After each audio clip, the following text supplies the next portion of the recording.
Shalom, perkenalkan nama saya Anissa Gresela Isa, NIM 22190032, kelas A, program studi akuntansi. Di sini saya akan mempresentasikan tugas proyek akuntansi sektor publik. 1. Uraikan definisi regulasi publik.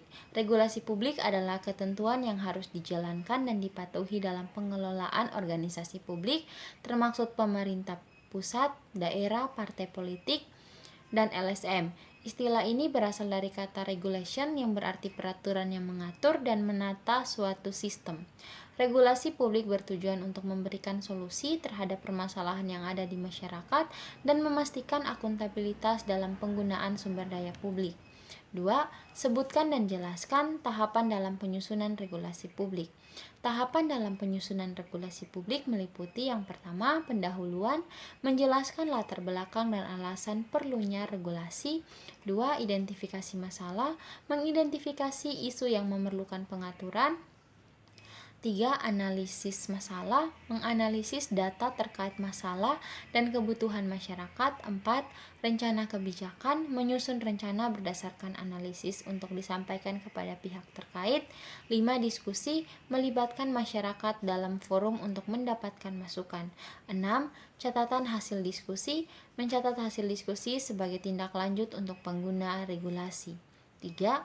Sebagai sebuah siklus proses-proses dalam akuntansi sektor publik saling berkaitan dan mempengaruhi satu sama lain. Jelaskan dan berikan contohnya. Proses akuntansi sektor publik. Proses akuntansi saling terkait. Contohnya, penganggaran mempengaruhi pelaporan keuangan yang pada gilirannya berdampak pada audit. Misalnya, kesalahan dalam penganggaran dapat menyebabkan laporan keuangan yang tidak akurat. 4. Pihak terkait dalam perencanaan publik. Pihak-pihak tersebut meliputi pemerintah, masyarakat, organisasi, non-pemerintah, dan sektor swasta. Yang kelima, rumusan permasalahan masyarakat bisa berkisar pada isu sosial, ekonomi, lingkungan, kesehatan, dan pendidikan. 6. 3 tahap penting dalam pemahaman draft regulasi. Yang pertama, penyusunan. Membuat draft berdasarkan isu yang diidentifikasi. 2. Diskusi publik, mengumpulkan masukan dari masyarakat. 3. Revisi dan finalisasi, memperbaiki draft berdasarkan masukan sebelum disahkan. 7. Tahap penyebarluasan regulasi publik. Sosialisasi penting agar masyarakat memahami dan mematuhi regulasi yang baru ditetapkan sehingga dapat mengurangi pelanggaran. 8. Perancang regulasi akuntansi sektor publik umumnya adalah lembaga pemerintah seperti Kementerian Keuangan atau BPK. 9. Judicial review, proses hukum di mana pengadilan menilai keabsahan suatu regulasi atau tindakan pemerintah terhadap konstitusi atau hukum yang lebih tinggi. 10. Kewajiban negara menurut Undang-Undang 1945 menyelenggarakan pemerintah yang baik, melindungi hak asasi manusia, menyediakan pendidikan dan kesehatan serta membangun infrastruktur. Sebutkan apa saja standar akuntansi sektor publik yang telah ada di Indonesia. Di Indonesia, standar akuntansi sektor publik yang digunakan adalah Standar Akuntansi Pemerintahan atau SAP yang diatur dalam Peraturan Pemerintah Nomor 71 Tahun 2010. SAP berfokus pada pelaporan keuangan pemerintah, pusat dan daerah, serta organisasi publik lainnya. 2. Apakah yang mendasari bahwa pernyataan penyusunan pedoman akuntansi keuangan sangat diperlukan? Jelaskan. Pedoman akuntansi keuangan diperlukan untuk menciptakan konsistensi, transparansi, dan akuntabilitas dalam pelaporan keuangan sektor publik. Dengan pedoman yang jelas, entitas publik dapat menyusun laporan yang dapat dibandingkan, akurat, serta memenuhi standar nasional dan internasional.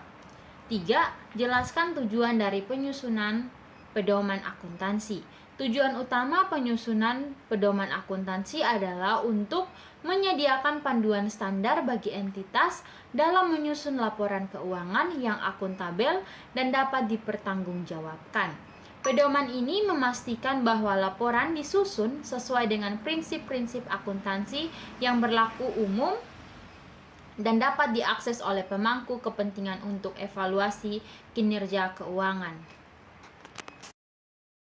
4. Apa hubungan antara standar pelaporan dan standar audit? Jelaskan. Standar pelaporan menetapkan cara penyusunan dan penyajian laporan keuangan, sementara standar audit menetapkan prosedur harus diikuti auditor untuk menilai apakah laporan keuangan telah disusun sesuai standar pelaporan. Keduanya saling terkait untuk memastikan bahwa informasi keuangan yang disajikan dapat diandalkan dan telah diaudit secara tepat. 5. Coba uraikan dengan singkat tentang perkembangan pemikiran standar akuntansi sektor publik di Indonesia.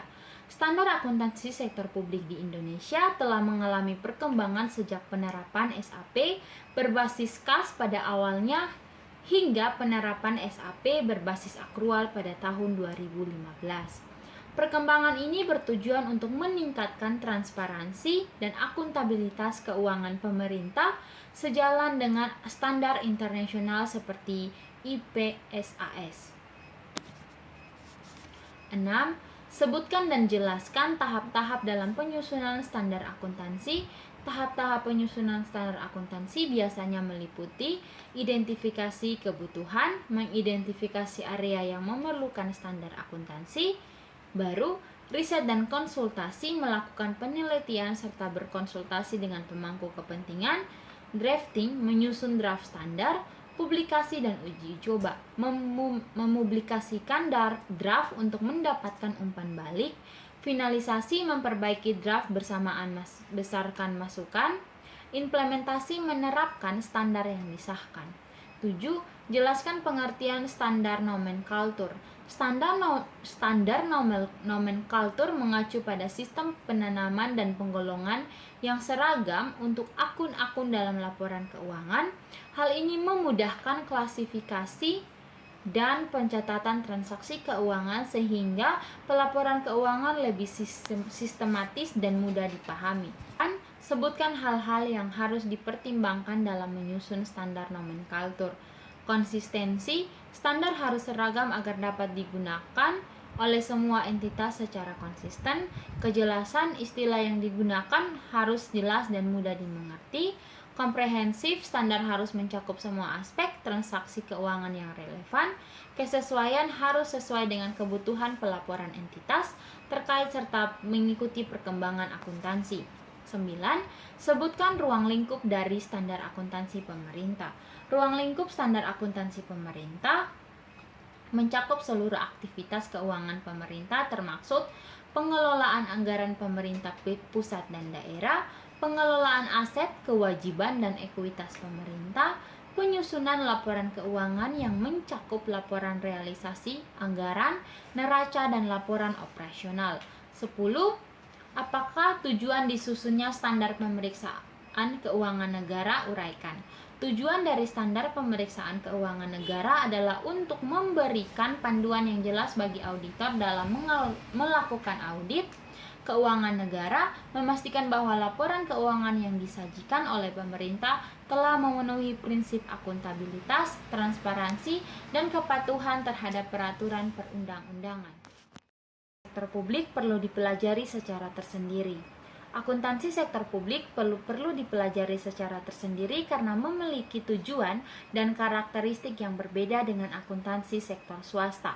Akuntansi sektor publik berfokus pada transparansi, akuntabilitas, dan pelaporan yang bertujuan untuk melayani kepentingan publik. Sementara akuntansi bisnis berfokus pada laba dan kepentingan pemegang saham. 2. Sebutkan perbedaan akuntansi sektor publik dan akuntansi bisnis swasta. Tujuan akuntansi sektor publik bertujuan untuk memberikan informasi tentang pengguna sumber daya publik, sedangkan akuntansi bisnis bertujuan untuk memaksimalkan laba.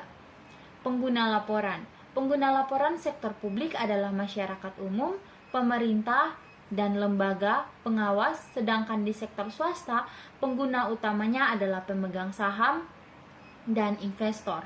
Basic akuntansi. Akuntansi sektor publik biasanya menggunakan basic akrual atau kas, sedangkan akuntansi bisnis lebih sering menggunakan basic akrual penuh. 3. Sebutkan contoh keunikan akuntansi sektor publik. Keunikan akuntansi sektor publik termaksud penggunaan anggaran sebagai instrumen utama dalam pelaporan kinerja yang berfokus pada pelayanan publik, dan akuntansi dana yang digunakan untuk mencatat pengelolaan dan dana publik secara terpisah. 4. Akuntansi sektor publik di Indonesia sangat ketinggalan bila dibandingkan dengan akuntansi sektor swasta. Jelaskan pernyataan tersebut.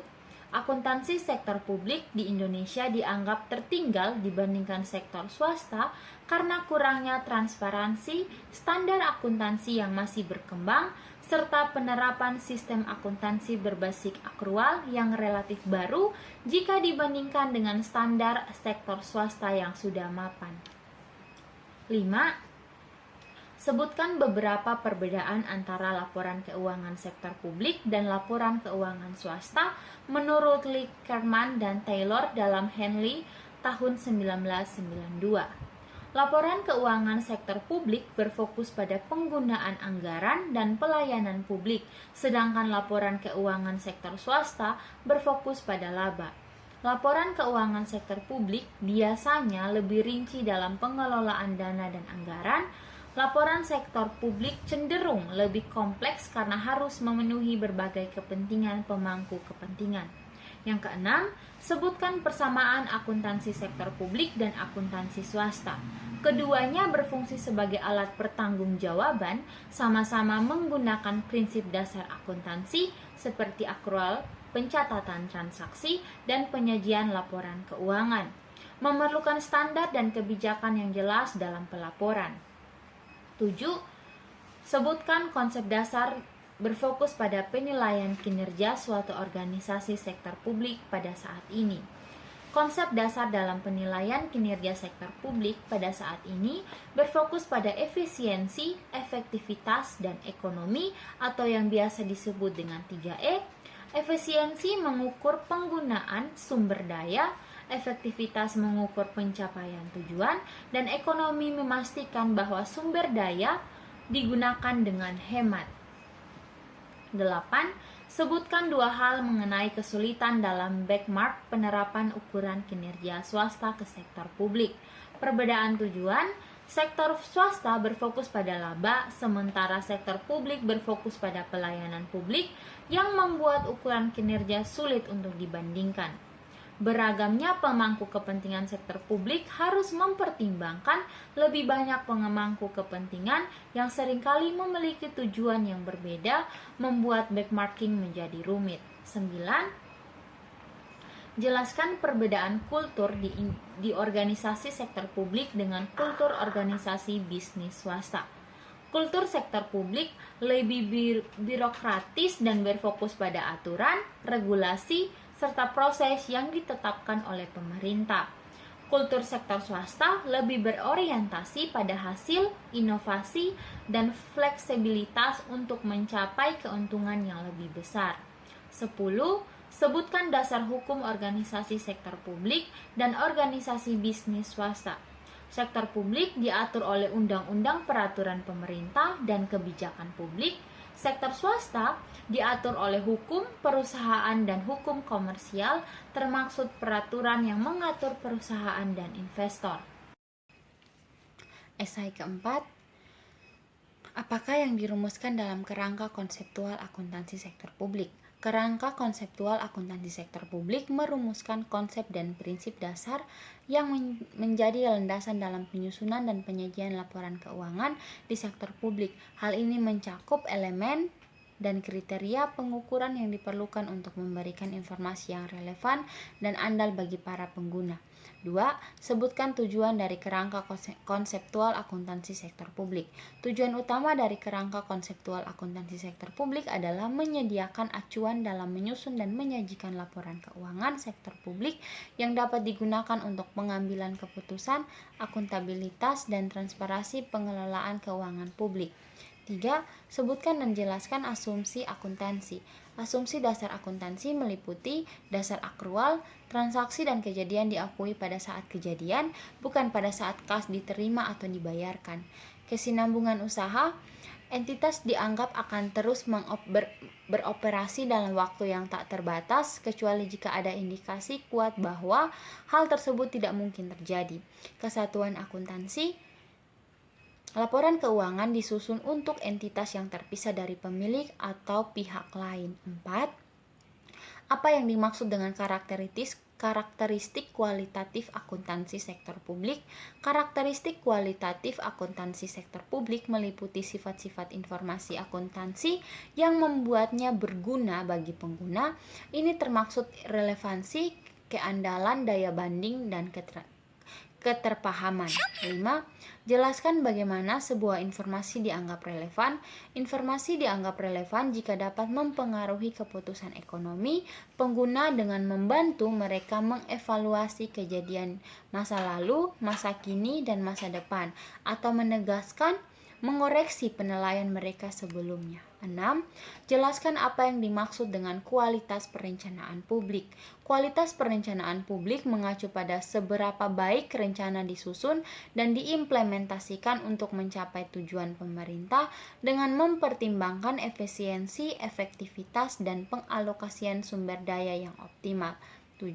Sebutkan dan jelaskan unsur-unsur dalam pengelolaan berbasis kegiatan yang dapat juga menjadi penentu kualitas pelaksanaan realisasi anggaran publik. Unsur-unsur pengelolaan berbasis kegiatan meliputi perencanaan kegiatan, menetapkan tujuan yang jelas dan langkah-langkah yang dapat diambil, penganggaran berbasis kegiatan, mengalokasikan sumber daya sesuai dengan kegiatan yang direncanakan, pelaksanaan kegiatan, melaksanakan program atau kegiatan sesuai dengan rencana dan anggaran, evaluasi kerja, mengukur hasil kegiatan untuk efektivitas dan efisiensi pelaksanaan. 8. Uraikan karakteristik kualitas output realisasi anggaran publik.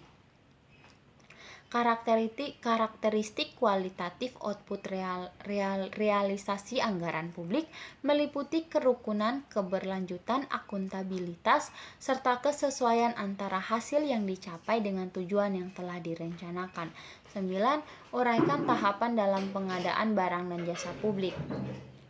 Tahapan dalam pengadaan barang dan jasa publik meliputi perencanaan pengadaan, menentukan kebutuhan dan spesifikasi barang atau jasa, pelaksanaan pengadaan, proses tender atau pemilihan penyediaan barang atau jasa, pengawasan pengadaan, memastikan bahwa proses pengadaan dilakukan sesuai dengan peraturan yang berlaku, evaluasi dan penerimaan, mengevaluasi hasil pengadaan dan menerima barang atau jasa yang diserahkan. 10. Jelaskan pengertian kualitas pelaporan sektor publik. Kualitas pelaporan sektor publik mengacu pada seberapa baik laporan keuangan dan non-keuangan disusun dan disajikan dengan mempertimbangkan akuntabilitas, transparansi, relevansi, dan keandalan informasi untuk kepentingan pengguna laporan. Kasus 1. Undang-Undang Keuangan Negara dan soal kebocoran. Undang-Undang Keuangan Negara, Undang-Undang Nomor 17 Tahun 2003 tentang Keuangan Negara merupakan landasan hukum pengelolaan keuangan negara di Indonesia. Undang-undang ini mengatur bagaimana pemerintah pusat dan daerah harus mengelola anggaran belanja dan pendapatan negara secara transparan dan akuntabel. Tujuan utama undang-undang ini adalah menciptakan tata kelola keuangan yang baik untuk meningkatkan kesejahteraan rakyat serta mengurangi risiko penyalahgunaan anggaran. Undang-Undang Keuangan Negara juga menegaskan pentingnya akuntabilitas dan transparansi dalam setiap proses penganggaran, mulai dari penyusunan, pelaksanaan, hingga pertanggungjawaban. Dengan demikian, pemerintah diharapkan mampu merancang anggaran yang tepat sasaran, efisien, dan sejalan dengan kebutuhan masyarakat. Selain itu, undang-undang ini memperjelas peran lembaga pengawas seperti Pemeriksaan Keuangan, BPK, dan Komisi Pemberantas Korupsi (KPK) dalam melakukan audit dan pengawasan terhadap penggunaan anggaran negara. Kebocoran akuntansi sektor publik. Kebocoran akuntansi sektor publik merupakan salah satu masalah serius yang mengancam integritas pengelolaan keuangan negara. Kebocoran ini dapat terjadi dalam berbagai bentuk, seperti ketidaksesuaian antara anggaran dan realisasi, pengelembungan harga, serta adanya kegiatan fiktif yang merugikan keuangan negara. Faktor utama yang memicu kebocoran adalah lemahnya sistem pengawasan, korupsi, dan kolusi di dalam birokrasi. Dampak dari kebocoran tersebut sangat luas, mulai dari ketidakefisien anggaran hingga hilangnya kepercayaan publik terhadap pemerintah. Selain itu, kebocoran keuangan ini juga memperlambat pembangunan dan menyebabkan kerugian negara yang besar. Dalam menghadapi masalah ini, diperlukan informasi tata kelola keuangan yang lebih ketat, serta peningkatan peran lembaga pengawas untuk mencegah dan menindak pelanggaran yang terjadi.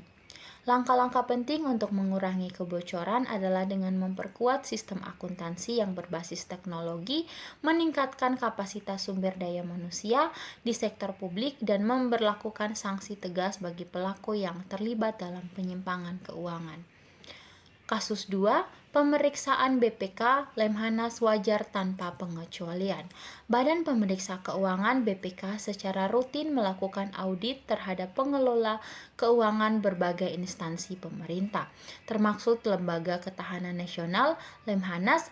Dalam audit yang menghasilkan opini wajar tanpa pengecualian WTP, BPK mengatakan bahwa laporan keuangan yang disajikan oleh Lemhanas telah sesuai dengan prinsip akuntansi yang berlaku umum dan tidak ditemukan kesalahan material yang dapat mempengaruhi laporan keuangan secara signifikan.